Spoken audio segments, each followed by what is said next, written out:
I'm Bailyn Height from Summit City Sports, taking a look at our top 10 players of the week in the SAC. Starting this week's list off at number 10 is Carroll Chargers defensive back Blake Ely. Ely, who was fourth in interceptions last year in the SAC, came into this week without any.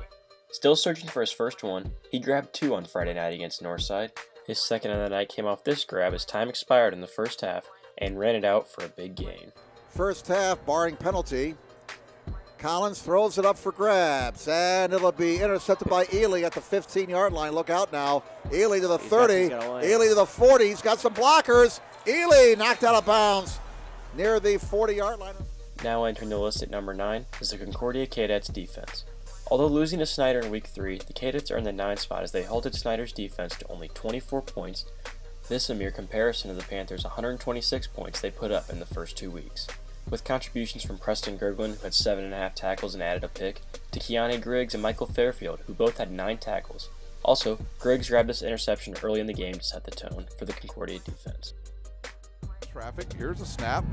He looks, he'll throw. He's got a man. Oh, there's going to be interference called on that. And it's picked off by Griggs, and he's going to bring it back up the field. I can't believe there was no interference called there. They totally hit the wide receiver. He was more than 5 yards down the field in a quick turnover, and Concordia will have the ball, and they will start at about. Coming in at number 8 is Snyder's Christian Covington. Covington, who made our list each week thus far, had another good performance on the ground Friday night. He needed 22 carries to get 128 yards and 2 scores. Covington averaged almost 6 yards a carry and increased his SAC leading touchdown total to 9 on this score for the Panthers. Here's a snap, turns around, hands it off to Covington, and he'll run it in from 3 yards out.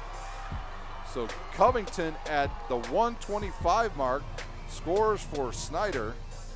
Now in at number 7 is Dwinger's Tommy Steele. Steele helped lead the Dwenger offense as he has throughout the season. Steele caught 6 passes on Friday for a total of 125 yards. 2 of those grabs were for touchdowns, as Dwenger rolled on to 3-0. Coaches looking at him, from what I understand.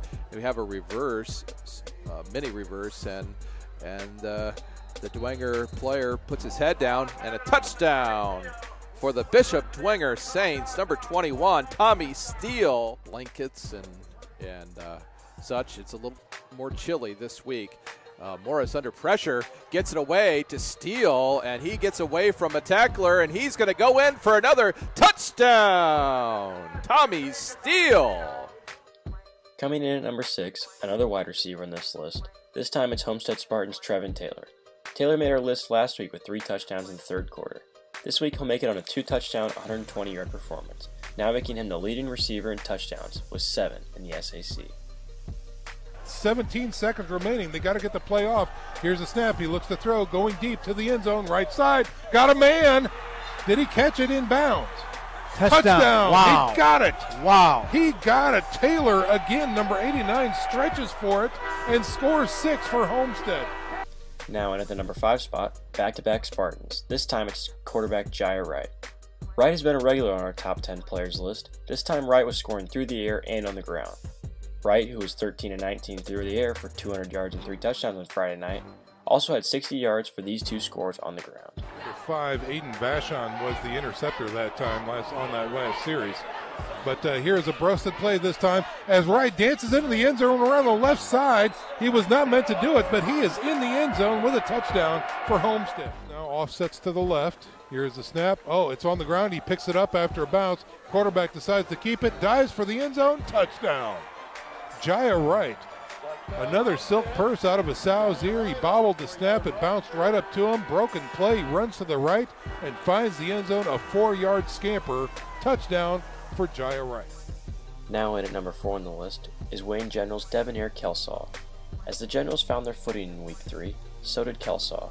He had 144 yards on 10 carries and a score, while also adding a score through the air on 3 catches and 55 yards. Kelsaw's biggest play of the night came on this 77-yard run. 3 wide receiver set. They hand. Who's that? Kelsaw, I believe. And he breaks it. Devin Kelsaw on over to the 50. Kid's got mad speed. 30, 20, gone. Devin Kelsaw with a touchdown. 78 yards and goes the distance. Now into number 3, another Charger makes this list. After a rough 2 first weeks, Carroll quarterback Jack Miguel had a great game against Northside. Miguel was 15 for 25 with 194 yards through the air and a touchdown.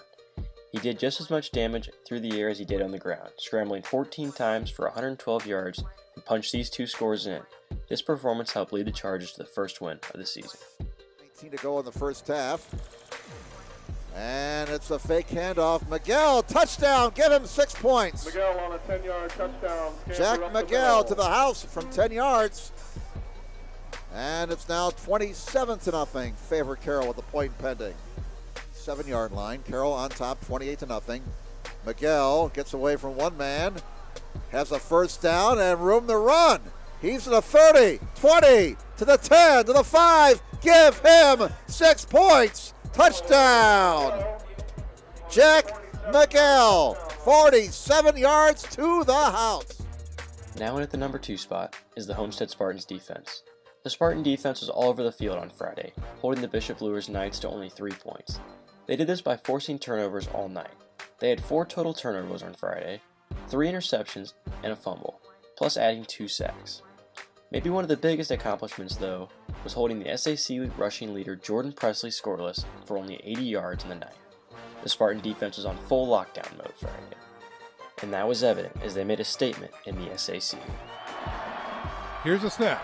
Kanapke looks to throw, looks right, going deep, over the middle, and it's going to be picked off. Easy pickings that time for Homestead with a good return coming up at the 30, the 35 to 40, the 45 to 50, into Lures territory. He's got 2 men to beat. He's still on his feet, has blockers, down to the 15, and he's finally wrangled down near the 12-yard line. Right side, little draw play, and it goes nowhere. Whoa. Oh my gosh, look at Brown.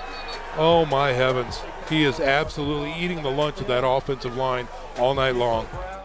Now our Summit City Sports #1 player of the week is Wayne's Brandon Young. Young helped effectively keep the Generals' offense humming on Friday night, helping them score a total of 50 points. Young did this in a number of ways. He was 13 of 19 in the air for 243 yards and 3 touchdowns. Young was also active on the ground, punching in 2 scores from short. Young scrambled and found track standout Craig Young for this big reception, and then again for a touchdown later in the game. They have Young lined up as a tight end, and they wanted a screen to him. Read well, but Brandon Young did not give up on the play. Did find Craig Young. Look at that boost of explosiveness. Brandon Young, quick out to Craig Young. Uh-oh. This could go the distance, ladies and gentlemen. A 64-yard pitch and catch. Craig Young for 6. That was our Summit City Sports Week 3 Top 10 Players of the Week. Congratulations to all the players mentioned on our list, and make sure to visit SummitCitySports.com for all the local area football news. For Summit City Sports, I'm Balin Height.